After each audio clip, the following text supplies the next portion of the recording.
दूसरा पक्ष है ध्रुवीकरण का, जो अभी सामाजिक समीकरणों, सामाजिक न्याय या जातीय ध्रुवीकरण का सवाल है। ये क्या कमज़ोर पड़ जाता है हिंदुत्व की वजह से, इसलिए ये पोलराइजेशन इतना बड़ा दिखने लगता है और उसकी हर कोई बात करने लगता है। और जब ये पोलराइजेशन काम करने लगता है तो हिंदुत्व कमज़ोर पड़ जाता है। मेरा प्रश्न ये है कि क्या हिंदुत्व का जो हिंदू मुसलमान का जो नरेटिव है वो इतना बड़ा हो गया है कि उसमें जो दूसरे मुद्दे हैं वो काम नहीं कर रहे हैं, या दूसरे जो लड़ाई के औजार हैं वो भोथरे पड़ गए, वो कारगर साबित नहीं हो रहे हैं। इस खास तौर से यूपी के संदर्भ में तो हम देख ही सकते हैं, लेकिन राष्ट्रीय संदर्भों में भी वो कहीं ना कहीं हमें नजर आता है। जी मुकेश जी, बहुत शुक्रिया। मेरा आकलन ये कह रहा है कि बिल्कुल एक एजेंडे पर बीजेपी भी काम नहीं कर रही है, ये बात शायद सब लोग सहमत होंगे। लेकिन सबसे आगे जो सबसे उनका जो शीर्षक है, जो हेडिंग है, वो हिंदुत्व की है, वो सांप्रदायिकता की है, इसमें कोई लाग लपेट नहीं है। बाकी सब कुछ उसकी सब हेडिंग है। लेकिन बीजेपी, अच्छा, अब इसको मैं जब समझने की कोशिश करता हूं तो मैं देखता हूं कि ये काम तुलनात्मक रूप से बाकी कामों के या इसके प्रतिपक्ष के कामों से आसान काम है।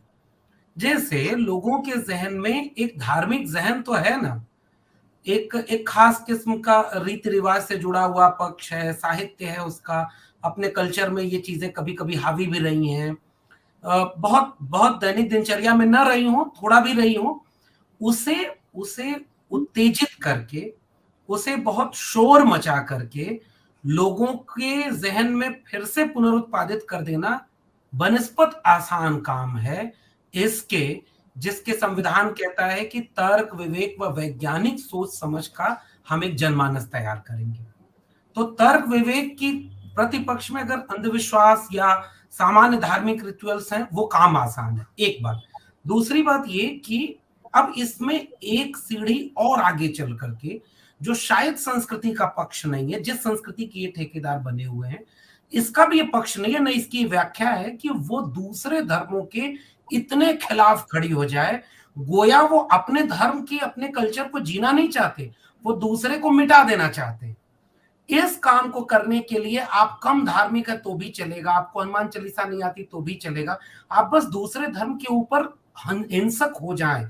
बीजेपी मुझे लगता है फिलहाल उस फेज में खड़ी है। केवल एक व्याख्या होती है कि इन 20% को मिटा देना है, 80% को एक गोल बंद करना, ये एक पक्ष है। मेरा आकलन ये भी कह रहा है कि केवल इस पर काम नहीं कर रहे वो, जब जब मौका मिलता है, जैसे हम यूपी की बात आपके सवाल में ही आई, यूपी में केवल धार्मिक जमीन पर या सांप्रदायिक जमीन पर भी चुनाव नहीं लड़ रहे थे। उन्होंने बाकायदे, जैसे एक तो छोटा सा उदाहरण देता हूं, विधायक छोड़ के मंत्री छोड़ के जाने लगे भाजपा, तो जैसे ही मंत्री छोड़कर जाने लगे तो जितने दर्जनों विधायकों और मंत्रियों के टिकट कटने थे वो रुक गए। दूसरी तरफ आप देखेंगे कि जब पिछड़ों की गोलबंदी करने लगी समाजवादी पार्टी, तो बहुत सारे टिकट वितरण ये दावा करके बताए गए कि first phase, second phase, third phase में हमने इतने ओबीसी को टिकट दिया है। अगर धर्म ही एकमात्र थी तो फिर जाति पर तो बात ही नहीं होती।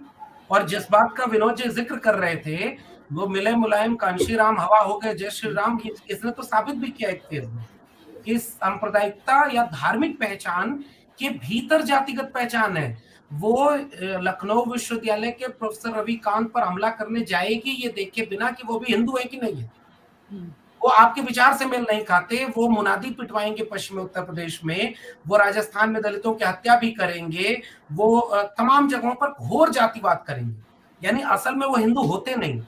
मेरा मेरा मानना ये मुकेश जी की ढंग से कास्ट आइडेंटिटी पर जो पॉलिटिक्स होती थी वो अब नहीं हो रही है। वो एक फेज था लालू मुलायम का, कांशीराम का, अब नए फेज में नए चैलेंजेस आए हैं इस आइडेंटिटी के सामने, क्योंकि आइडेंटिटीज मजबूत हुई हैं। देख, पहले ओबीसी थी तो अब उसमें भी हर जाति अपने भीतर एक आत्मविश्वास तो लाती है ना कि हमें भी हिस्सेदारी चाहिए, जातिगत पहचान चाहिए, जिसका लाभ बीजेपी उठा रही है। मैं ये भी नहीं कहूंगा बीजेपी खूब जातिवाद कर रही है, बीजेपी से बड़ी जातिवादी पार्टी कोई नहीं है, इसलिए वो एक कम्बो में काम कर रही है। वो कम्युनलिज्म पर हिंसक होकर के जिस भीड़ को अपने पक्ष में ले आ सकती है, वो वहां काम कर रही है। जाति के नाम पर भाई क्यों ऐसा होता है कि ठाकुरवाद इतना हावी है उत्तर प्रदेश में? ब्राह्मण एक उप मुख्यमंत्री बनेगा ही बनेगा, एक ओबीसी को बनाना ही बनाना, ये जातिवाद नहीं है? आप जाति, एक दानिश अंसारी को भी ले आए, बीजेपी यहां खेल रही है। देखिए, पसमानदा की जो आवाज थी उसको भी सिर्फ बीजेपी ले आई, चुनाव नहीं लड़वाएंगे, टिकट नहीं देंगे, लेकिन हम मंत्री बना देंगे। ये, और तीसरी तरफ क्या हो रहा है, कारपोरेट उनके पीछे खड़े हैं। मैं अभी भी कह रहा हूं कि ये वाले जो बहस की शुरुआत जहां से हुई थी मुकेश जी, ये बात तो मैं सहमत नहीं हूं कि आप अपनी नाकामियों को छिपाने के लिए हिंदू मुस्लिम के एजेंडे पर, भाई किसी की पहचान देख करके उसे मारा जा रहा है, जलील किया जा रहा है। कल को भाई जाति पर इसी तरह अपमानित होगा तो आप कहेंगे आप अपनी नाकामी छिपाने के लिए जाति के सवाल को उठा रहे। ऐसा नहीं है, जो चैलेंज आपके सामने है उसका भी जवाब देना पड़ता है। लेकिन यह बात ठीक है कि इसके पीछे बैकहैंड में जो तैयारी होनी चाहिए, वो न समाजवादी दल कर रहे हैं, न मध्यम मार्गी कांग्रेस कर रही है। लेफ्ट के लोग थोड़ा बहुत लड़ते हुए नजर आ रहे हैं, लेकिन वो बहुत कमजोर हो चुके हैं, उनके अभी कैडर उस तरफ मजबूत नहीं। ये बात ठीक है कि इनके पीछे जो काम होने चाहिए वो नहीं है, लेकिन कारपोरेट पैसा नहीं है, आपके पास कुछ भी नहीं है, तो अखिलेश यादव को जाना पड़ा ना सड़क पे, भाई जेल में जाना पड़ा ना मिलने अपने कार्यकर्ताओं। तो अब इन लोगों को अपनी टैक्टिक्स बदलनी होगी, वरना ये बात तो सही है कि विपक्ष कैसा होना चाहिए बीजेपी से सीखना होगा, पक्ष कैसा होना चाहिए ये भी सीख ले वो लोग कि कैसे गृह मंत्री बने तो चुन चुन के बदला लेते हैं तड़ी पार किया जाने का। तो एक कम्बो है सर, उसमें कास्ट भी है, उसमें रिलीजन भी है, और उसमें कारपोरेट कैपिटल भी है। ये मेरा मानना जी है। जी।